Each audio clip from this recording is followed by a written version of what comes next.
Hello children, happy morning to all. And for PA1, we completed the chapter 1, Nutrition in Plants. Hope you remember the points in that.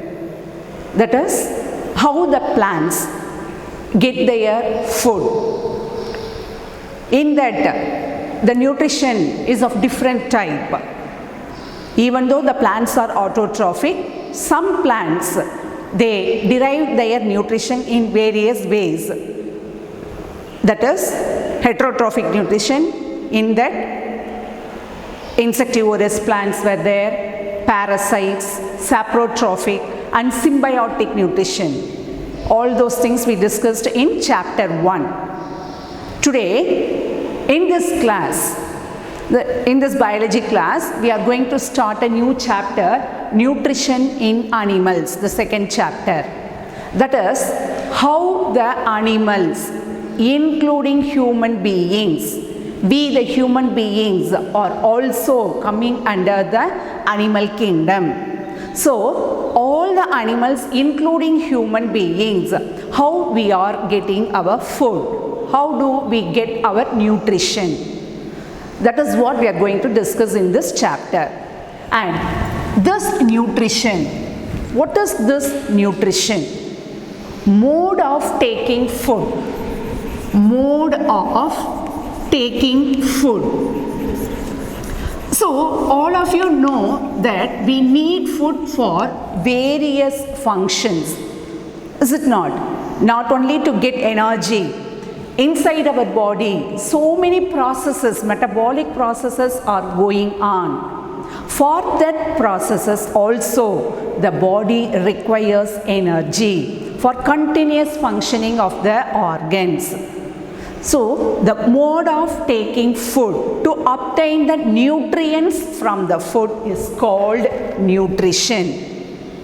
And this nutrition involves 3 steps. Okay, this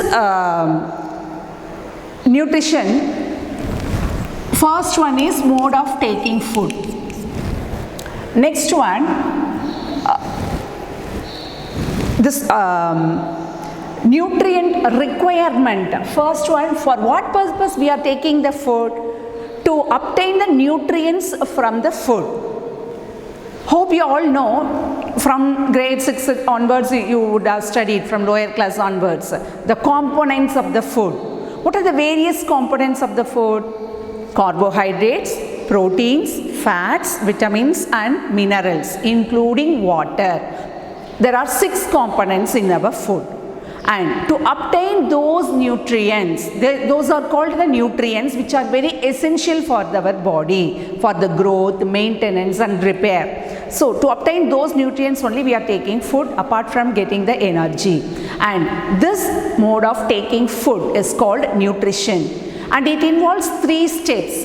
One is nutrient requirement, mode of taking food, nutrient requirement, mode of taking food, and third one step is utilization of nutrients. What is the utilization? Whatever we take, the body cannot use those nutrients as such. There are various steps involving to obtain that nutrients. The body has to absorb the nutrients and it has to use. So that mode of taking the nutrient and utilizing it is called nutrition. So the nutrition involves 3 steps: mode of taking food, nutrient requirement, utilization of nutrients from the food. And this mode of nutrients, that is nutrition, differs in different kinds of organisms.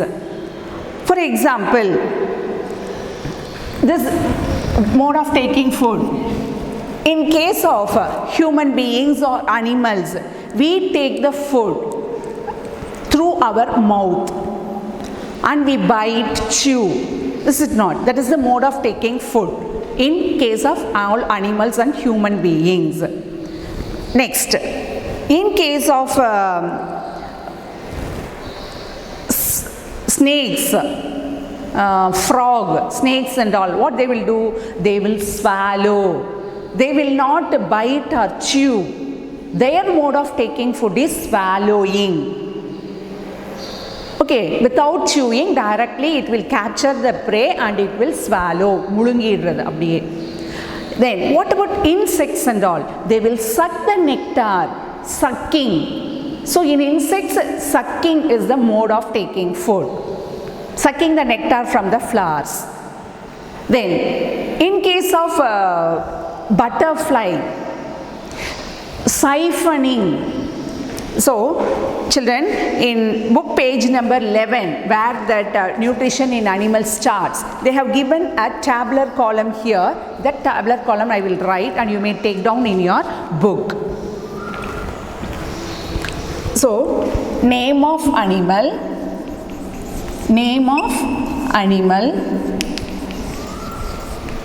kind of food,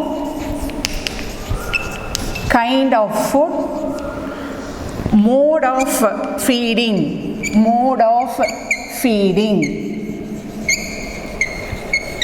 So these three columns were given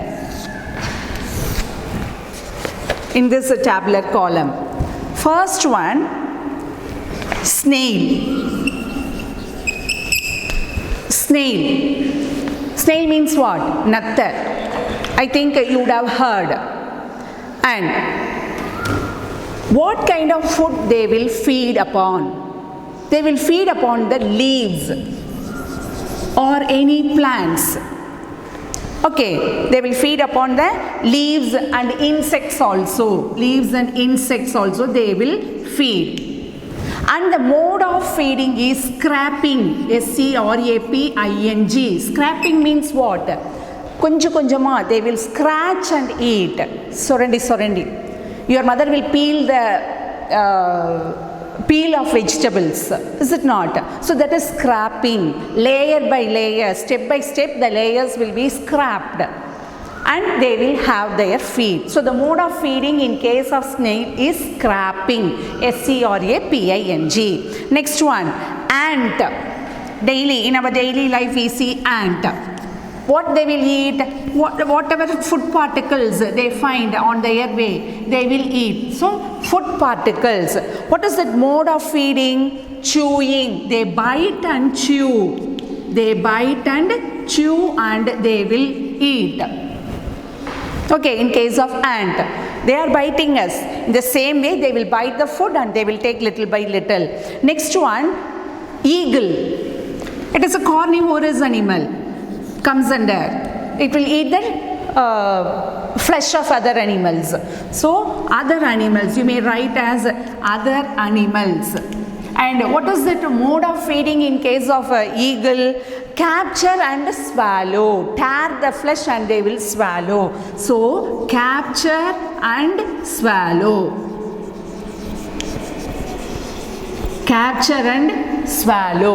They will capture their prey and they will swallow. Next, hummingbird or whatever that butterfly, whatever it is, hummingbird is given in the book. You may add all types of insects.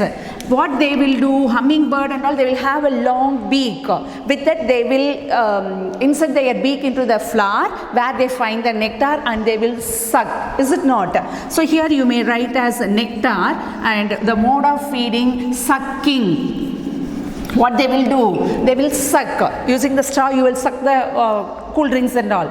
In the same way they will also suck the nectar. Then lice. Lice means what? What we find in our head, that small insect, pain, Tamil solvama, that lice. What they will do? They will suck the blood from our body. So, sucking. What is the mode of feeding? Sucking. Understand? So, if you want, you may copy down all these things in your book, textbook. Next, another one.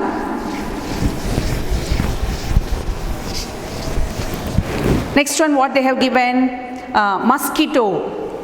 Mosquito is also an insect which bites us.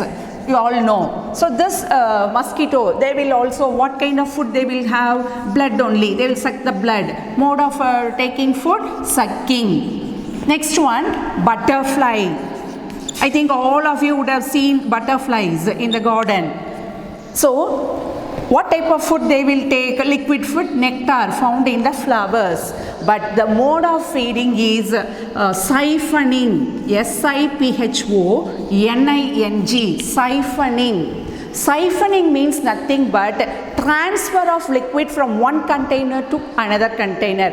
For example, now in the water can and all, from big water can they will transfer the water to small water cans. They will use a pump like this, is it not? So from one beaker to another beaker, which are in different levels, they will use one bent tube like this, and they will transfer the liquid from one can to another one. Or kerosene pump also you might have seen. Yeah, that helps to transfer. So in the same way, the butterfly also have a special adaptation, that is a proboscis. It is called a proboscis tube. Can you see here? This is a butterfly head, and can you see a bent tube here? This is called proboscis, and it is sucking the nectar from flowers. One bent tube, can you see here? This is the siphoning tube. So this mode of sucking the nectar from the flowers through a bent structure is called siphoning. Hope you all could see clearly.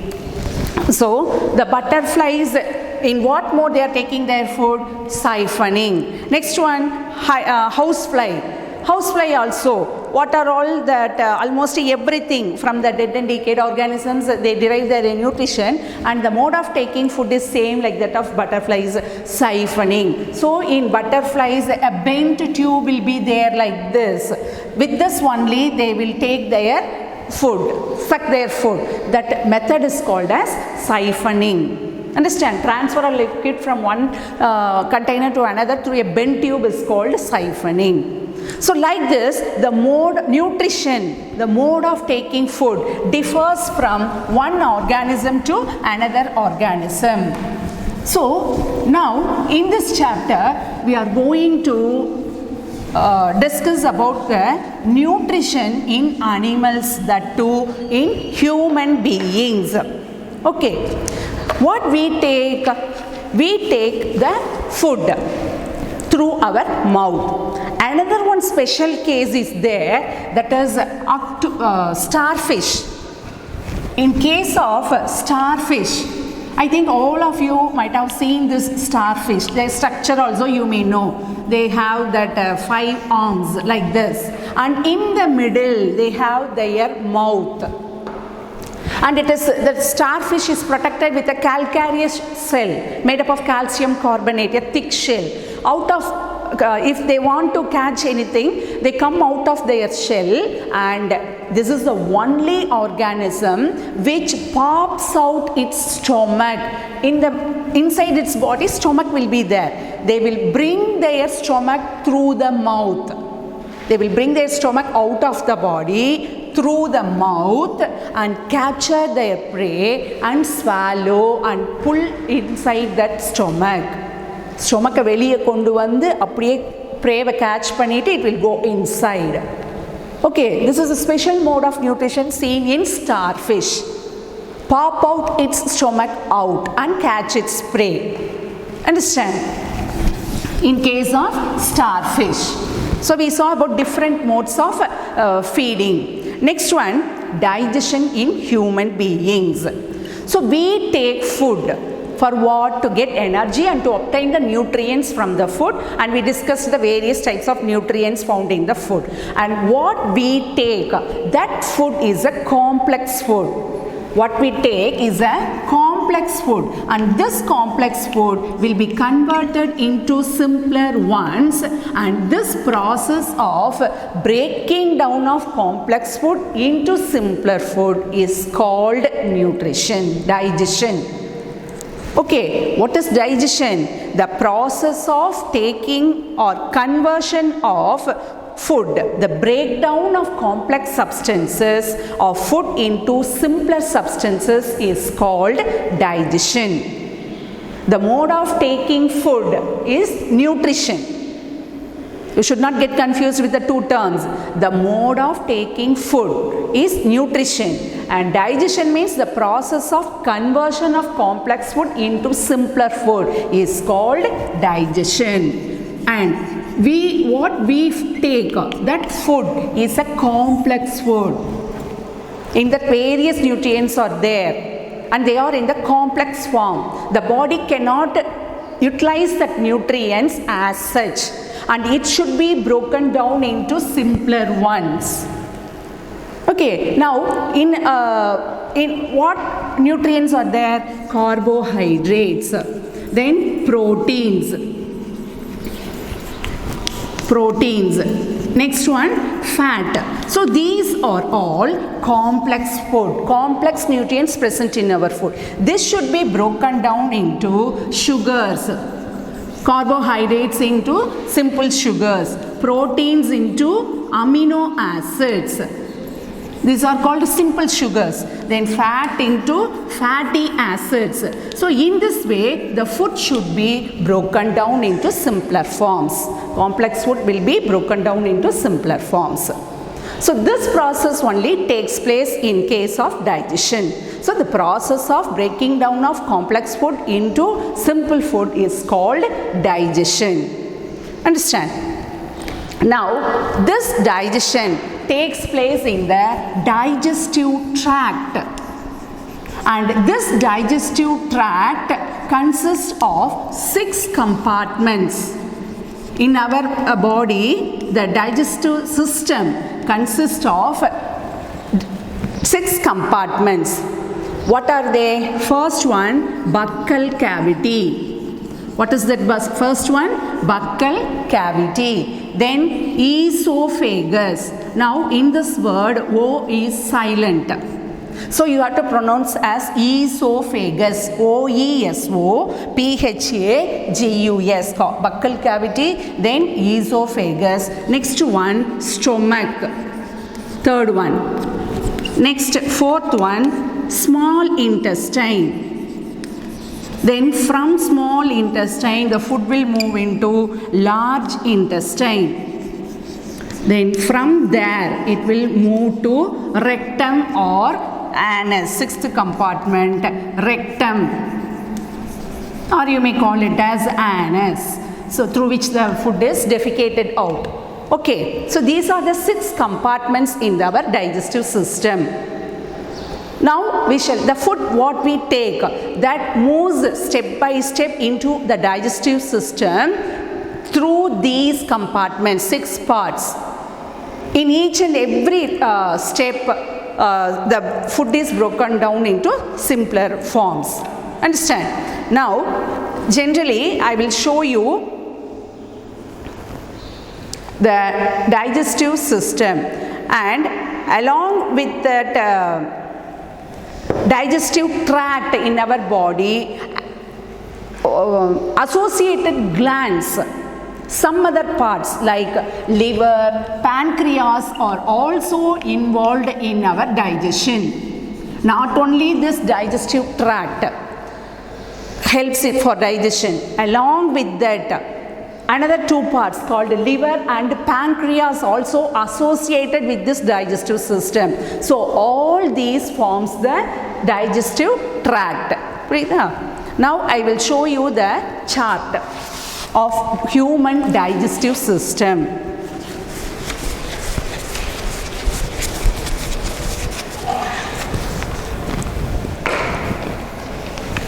So can you see clearly? This is the human digestive system. See, this is the buccal cavity, otherwise called as mouth. Okay, buccal cavity or mouth, through which we take our food. And from there, it extends into a long tube, passing through the neck and the chest region. So this is the esophagus. This is the esophagus. The other name is food pipe. From there, it enters into the stomach, this muscular bag-like structure. This is the widest part in the digestive system. Widest means what? Agalama irukra ore part is stomach in the digestive system. From there, it will enters into the small intestine, a long coiled structure.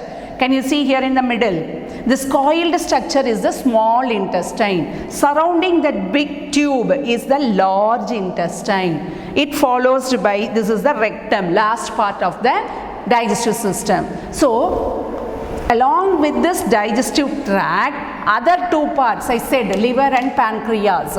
So this is the liver, this reddish brown. This is the liver, and here is the pancreas, a leaf-like structure. Here it is given in white colors. I don't know whether you could see or not. In between this region is the pancreas. So these two also secrete digestive juices and help in digestion. So all these parts together constitute the digestive system. Now let us see one by one in how digestion takes place in each and every part of this digestive system. Okay, now what we saw, first let us see about the buccal cavity through which we take our food. The first step is taking the food through the mouth. That mouth, that is otherwise called as buccal cavity. So in that, other salivary glands are also present. First one is buccal cavity. The mouth is called or mouth. Okay, inside our mouth, the hole or gap, space irka, hollow space, that is called cavity. Its other name is buccal cavity. So we take our food through the buccal cavity, and inside that some other parts are also there. What are they? Yes, teeth, tongue, and salivary glands. Salivary glands which secretes saliva. Salivary glands which secretes saliva. It is an enzyme. Saliva is an enzyme. Enzyme means what? A secretion which helps to make the reaction fast. So here what is that reaction? Digestion. It helps to increase the process of digestion, make the digestion process fast. It helps the digestion process. So it is an enzyme. So inside this buccal cavity, first one, if we take the food, it contains carbohydrates, is it not? That carbohydrate will be converted into sugars. This is the main important point. In the buccal cavity, carbohydrates is converted into sugars, simple sugars, with the help of the saliva. It is an enzyme. Understand? And for this, what is that? Teeth also helps. Hope you all know that we have two sets of teeth, the permanent teeth and the temporary teeth and all. So temporary teeth falls before 6 years, and after that one by one it will fall down and the permanent teeth arises. And these teeth is of 4 types. What are they? First one, incisors. Incisors. And this structure, what will be the structure of the incisors? They will be broad at the front. Their edge will be broad and sharp. And this is embedded, all the teeth are embedded in a socket like this, gums. Is it not? That reddish part, orange part, this is the pink color, that is the tooth part, root and all, socket, in which this tooth is located in the socket. And this incisors, they help to bite the food. They help for biting the food. We have to bite and then only we can chew. On the whole we cannot swallow. Is it not? We have to cut into pieces. That work was done by this incisors. And how many is in number? 4 plus 4. Upper jaw 4, lower jaw 4. So totally 8 in number. The first 4 in the upper jaw and the lower jaw is the incisors. Next, second one, canines, C-A-N-I-N-E-S, canines. This will be sharp edge, having sharp edge, and this is located inside the socket like this. This is the root part of the tooth.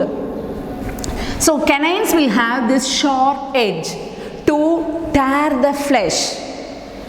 If you simply you are eating the soft items, you will bite with the help of the front teeth.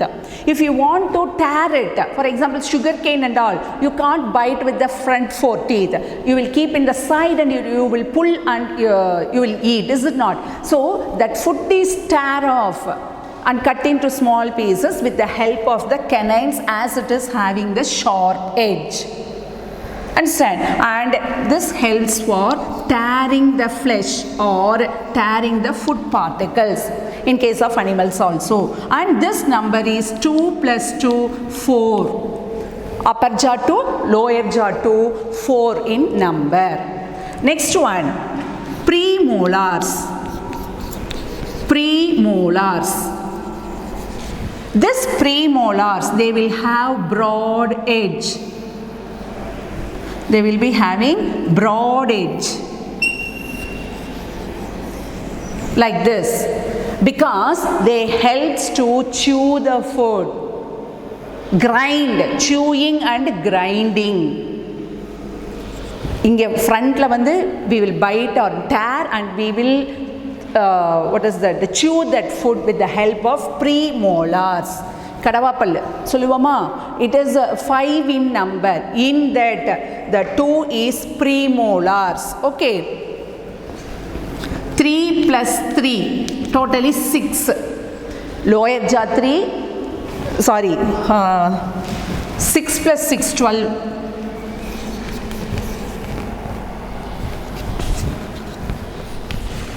12 in number. Right side 3, left side 3, lower jaw itself 6. In the same way upper jaw 6. So 6 plus 6, 12 in number. Next one, molars. Kadavapallan solradhu. It will be very big in size. That means their edge will also be so broad. This is the chewing, this molars also having very broad edge, and it helps in grinding the food, what we eat. It helps in grinding the food. Okay, grinding and chewing and grinding the food.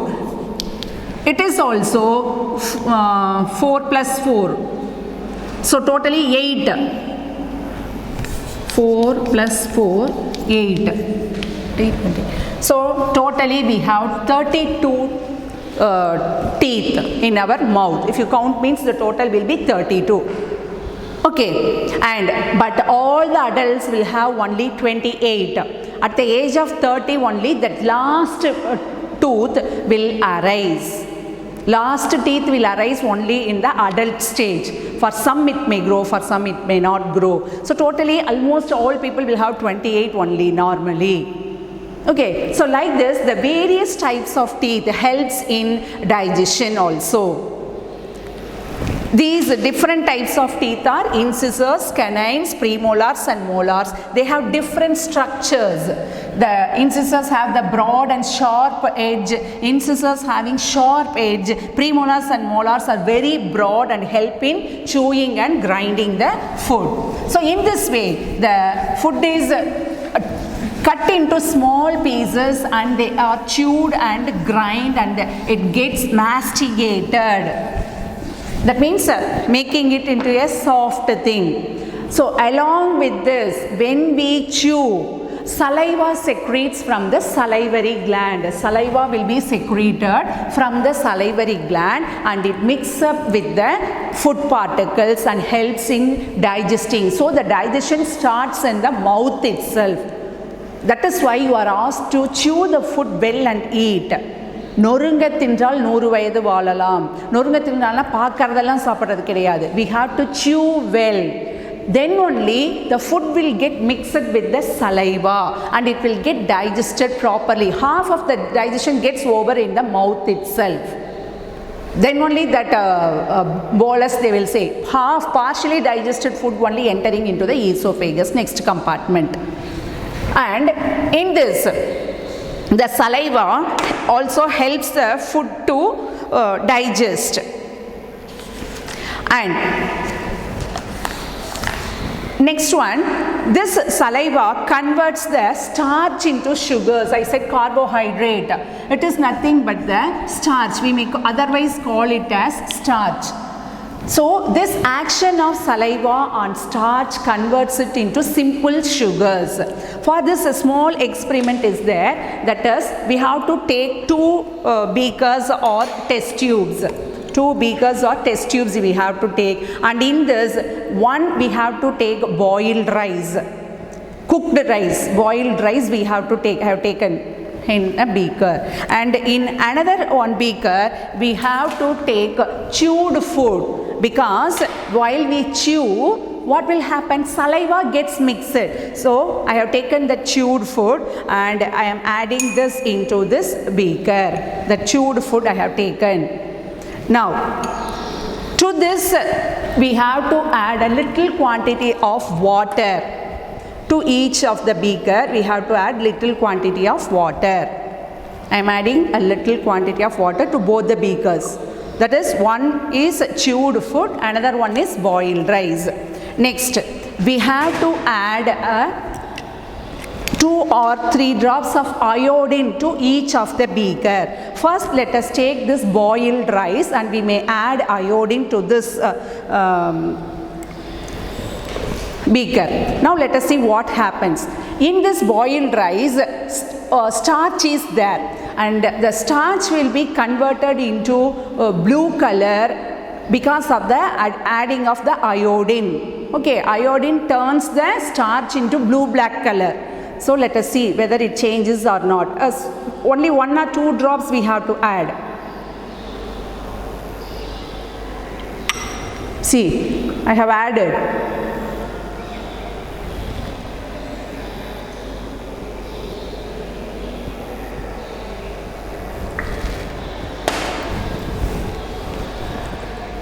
Yes, see, it is turning into blue color. Can you see the color, rise of the color?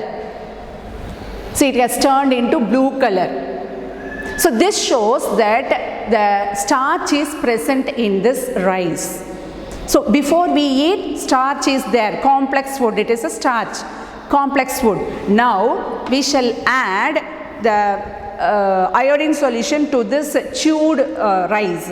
Now I have chewed and I brought that. So in this, saliva is there. So that saliva breaks down this starch into simple sugars. So we can't see that color change in this beaker. Now to this also I will add.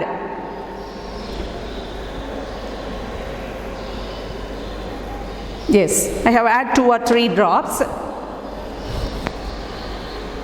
But no color change. It remains white as it is. See the difference, I think you could see the color. Can you see the color difference? So this is the boiled rice without chewing. It turns into blue color. But here chewed food, but there is no color when iodine is there. So this is a simple test for iodine, starch presence. Okay, effect of saliva on starch. What test? Effect of saliva on starch. So the saliva breaks down the starch into simple sugars. See, becoming dark blue color. Okay, but here no color change. So this shows that saliva converts that starch into simple sugars. Okay. Next, now in the buccal cavity, the first step, carbohydrate was converted into sugars. Next, it must be sent to the next compartment. What is that next compartment?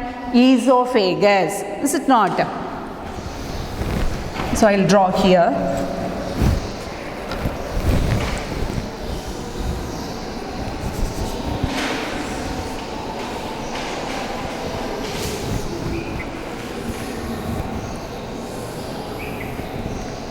So here the salivary glands will be present, tongue, teeth, everything will be there. We are taking food through the mouth. This is the buccal cavity. Buccal cavity. So through this is the esophagus. Next one, a narrow pipe. A narrow pipe. Esophagus. O silent, you have to pronounce it as esophagus. It is the narrow pipe. So from the mouth, the food is partially digested and it enters into the esophagus. For this, the tongue also helps. Tongue is the muscular organ. It is attached with one end in the buccal cavity and free at the other end. And it is a muscular organ and it has taste buds which help to taste our food. Different taste buds are there, sweet, sour, bitter, like that. So that helps us to taste the food and it helps to push the food, digested food, into the esophagus. So in the buccal cavity, salivary glands, teeth, tongue, everything is helping in digestion and pushing the food into the esophagus. Now in the esophagus, the food will enter through the movement called peristaltic movement. What movement? Peristaltic. Peristaltic movement. That means what we eat will not go suddenly inside this tube. It will go step by step. See, like this. If you have a cycle tube and if you put a small ball inside that, what will happen? With the diameter of the same cycle tube diameter itself, the ball should be. ரெண்டு ஒரே சைஸில் இருக்கிற மாதிரி போட்டிங்கன்னா suddenly it will not enter. It will go down step by step. மெதுவாக தான் போகும். Spring action மாதிரி. So in that same way only, the esophagus also will get contracted and relaxed and it will allow the food step by step. Understand? Then so that type of movement is called peristaltic movement. That is why, as it is having that peristaltic movement, the food is not again coming in the reverse position. Okay. Even if you stand upside down, the food will not come out because of this peristaltic movement in case of esophagus. And while vomiting, what happens? At the time the food is coming out through the mouth itself. How it happens? Because of anti-peristaltic movement. Anti-peristaltic movement. The food moves in the opposite direction only at that time while vomiting. Understand? So, the teeth, tongue, everything helps in sending the food into the esophagus. Next one, the esophagus runs through this neck and chest region. Next one, it enters into the stomach. So from the buccal cavity, it enters into the esophagus through the peristaltic movement. From that, it enters into a small muscular bag-like structure called stomach. So this is the stomach. So from the esophagus, the food enters the stomachs. In the stomach, three things are secreted. What are those things? So in the stomach, three things are secreted. What are they? Mucus. One is mucus. Second one, HCl, hydrochloric acid. Hydrochloric acid. HCl in short we will say. Then another one, hydrochloric acid and digestive juices. Third one, digestive juices. Digestive juices. Understand? So in stomach is a muscular and it is the broader part of the animal tract. In the digestive system itself, stomach is the widest part in which three things are secreted: mucus, hydrochloric acid and digestive juices. And mucus helps in protecting the inner wall of the stomach. In the inner wall of the stomach, it protects inner lining because hydrochloric acid is secreted. One hydrochloric acid is secreted. It damages the wall of the stomach. So in order to prevent that damage, the inner wall of the stomach is protected by this mucus. It is a secretion in the stomach. It helps in the protecting the inner lining of the stomach. Next, HCl, hydrochloric acid. It helps in killing any bacteria or germs which enters into the stomach along with the food. Harmful substances it will kill. Even though if we eat the cooked food, boiled food, unknowingly some bacteria or germs will enter. That and all will be killed by this hydrochloric acid which is secreted in the stomach.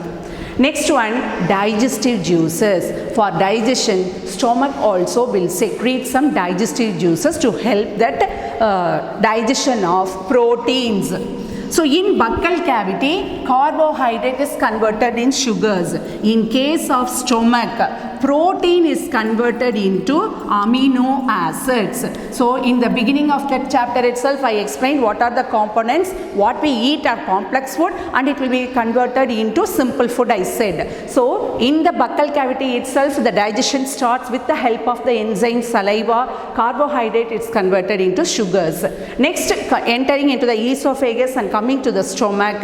Here, with the help of the digestive juices secreted in the stomach, the proteins, another component, is converted into amino acids. Amino acid is a simple sugar. So, in the digestive parts, 6 compartments are there. Today we saw about 3 compartments. First one, buccal cavity, next esophagus and stomach.